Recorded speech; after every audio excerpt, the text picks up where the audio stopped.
है वो डोर को लेकर मौतें हो रही हैं और उसमें जो है सारा दोष जो है वो चाइनीज मांझे को दिया जाता है। ये किस हद तक सही है? देखिए, सीधी सी 100 की सीधी एक बात है कि क्या कोई फोरेंसिक लैब में जांच कराई पुलिस ने? क्या कोई सबूत साक्ष्य इकट्ठा किए? मैंने सूचना के अधिकार में पूछा था, जवाब नहीं मुझे दिया गया, लेकिन जल्द वो जवाब मिल जाएगा। वादी सैयद अली हसनैन आबदी जी मौजूद हैं, आइए इनसे बातचीत करते हैं और कि क्या कुछ पूरा मामला है। तो बहुत बहुत स्वागत है अवर 24 न्यूज में। नमस्कार, धन्यवाद भाई साहब। ऐसा है कि देखिए, कुछ चीज़ों को हम लोग बहुत देर में समझ पाते हैं, उसमें से है पतंग की डोर और पतंगबाजी भारतीय परंपरा का कोई हिस्सा नहीं है। ये चाइना से आया हुआ एक शौक है जो मुगलों और नवाबों के दौर में परवान चढ़ा और आज आधुनिक युग में जब से बिल्डिंगें बन गई और इस पे जुआ और सट्टा होने लगा, तब से इसकी धार और तेज होती जा रही है और जुनून और बढ़ता जा रहा है। जुनून और बाजी जहां पर होती है वो खतरनाक चीजें हो जाती हैं।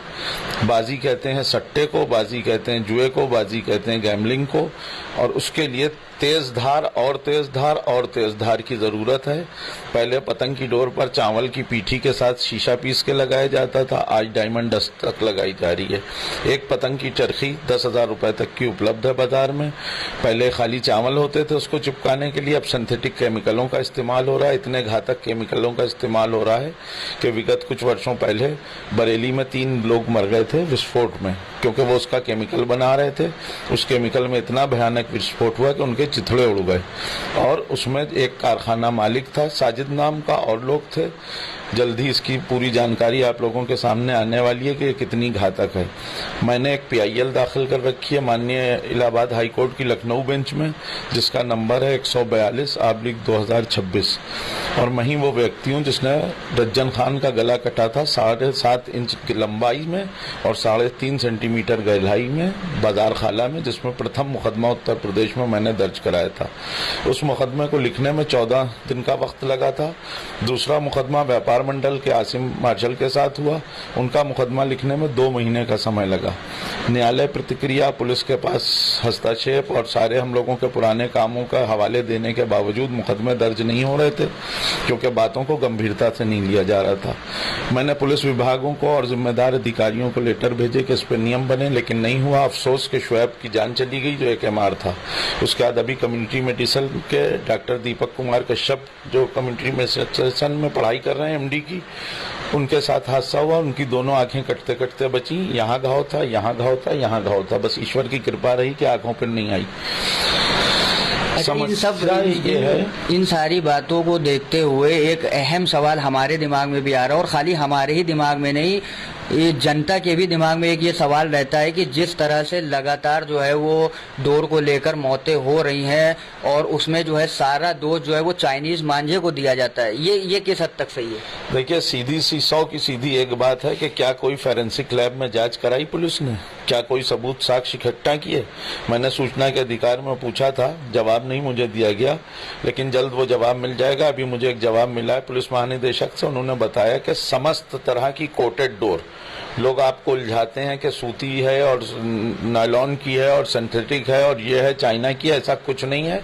हर तरह का मांझा प्रतिबंधित है। उस लेटर में बाकायदा लिखा गया है कि शीशा लेपित मांझा, शीशा भी एक शब्द का खेल खेला गया है कि शीशे को शीशा बनाने की कोशिश की गई है।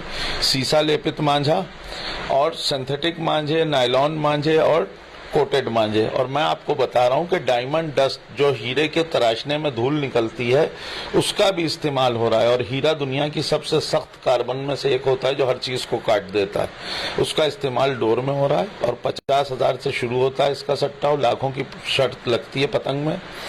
और ये लोग कह रहे हैं कि मतलब वो 1.5 किलो वजन उठा लेने वाली डोर प्रतिबंधित नहीं है। ऐसा कुछ नहीं है। जब कनकव्वा उड़ाया जाता है तो उस वजन कितना होता है उस डोर पे, ये आप खुद समझ सकते हैं। कनकव्वा 1.5 किलो डोर में नहीं उड़ता है, ज्यादा में उड़ता है। उसका भारी वजन इतना होता है कि आदमी खींचने लगता है, बच्चे को पकड़ा दिए तो बच्चा खिंच जाएगा उसके साथ। तो ना इसको परंपरा के नाम पर बचाया जा सकता है और ना इसको संस्कृति के नाम पर बचाया जा सकता है, क्योंकि ये सीधे सीधे कागज के आविष्कार के बाद चाइनीज यात्रियों के साथ आया हुआ शौक है, जिसको हम लोगों ने अपना लिया, क्योंकि हम लोग भारतीय खुले दिल के होते हैं, हर चीज को अपना लेते हैं। जैसे ईरानी कुर्ता हम पहने हैं, ये अब हमारा भारतीय वस्त्र बन गया है, इसी तरह हम लोगों ने हर चीजों को अपनाया, उसी तरह पतंग भी खेल है। अच्छा, जिस तरीके से अभी हाल ही में देखा गया कि थाना खाला बदार क्षेत्र में जो पतंग की डोर से लड़के की मौत हुई, उसके फौरन ही बाद जो है वो पुलिस प्रशासन जो है वो पूरी तरह से एक्टिव नजर आ रहा था, पतंग की दुकानों पर लगातार छापे मारता हुआ नजर आ रहा था।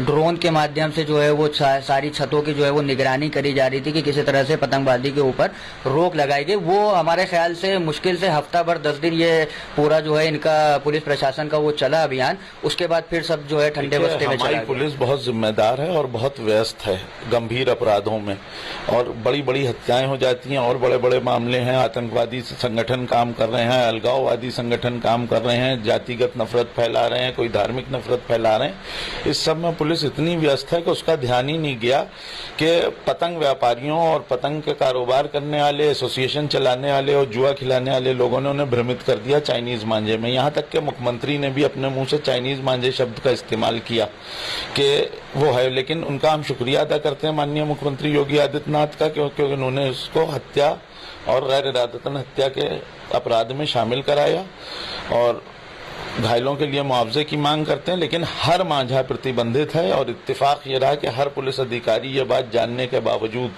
कैसे भ्रमित हो गया, और एक भी चरखी बरामद नहीं करी गई जो शीशा लेपित डोर की हो।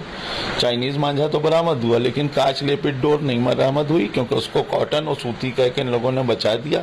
जब बनता तो वो भी शीशे से ही है ना, तो मतलब जितना घातक चाइनीज मांझा है उतना ही घातक हमारा ख्याल से ये भी। अगर हम लोहे के तार पे चांदी चढ़ा दें तो वो ऊपर से तो चांदी दिखेगी ना, कोटिंग तो चांदी की हो गई है।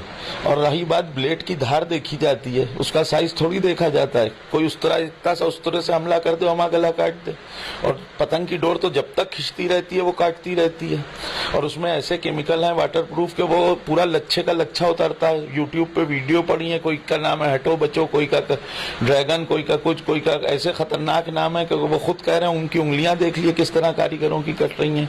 उन सबको सरकार को दूसरे रोजगार दिलाना चाहिए, और ये घातक कारोबार हमेशा के लिए बंद होना चाहिए। इसमें किसी तरह से इंसानों का हित नहीं है। मैं पर्यावरणवादी हूँ, जानवरों के दुख देख के मैं इसमें आया था, लेकिन मैंने देखा कि यहाँ आदमियों की सुनवाई नहीं हो रही है। 2 महीने का वक्त लग रहा है मुकदमा लिखने में, लेकिन अब पुलिस सचेत हो गई है। महानिदेशक का पत्र प्राप्त हुआ है मुझे, 14 पन्नों का विस्तृत पत्र है, उसमें स्पष्ट उल्लेख है कि इस पर ठोस कार्रवाई होना सुनिश्चित की जाएगी, और गिरफ्तारियां भी शुरू हो गई हैं जो कांच लेपित डोर बेच रहे हैं पतंग की। चलिए, बहुत बहुत शुक्रिया आपका। ये थे हमारे साथ सैयद अली हसनैन आबदी साहब, जिन्होंने जो है पतंगबाजी को लेकर इतनी डिटेल में हम लोगों से वार्ता की और सारी बातें जो है वो बताई कि किस तरह से जो है वो मांझा बनता है और किस तरह से जो है ये शौक यहाँ हिंदुस्तान में आया, और उत्तर प्रदेश में ख़ास तौर से आया, राजधानी लखनऊ में अगर हम बात करें तो कहीं ना कहीं जो है वो अली हसनैन साहब ने ये भी बताया कि जो है इस पर जो है पूरी तरह से रोक लगनी चाहिए और इस पतंगबाजी को जो है जल्द से जल्द बंद करना चाहिए। कैमरा पर्सन यूनुस हुसैन के साथ मैं आदिल अब्बास, अवर 24 न्यूज़।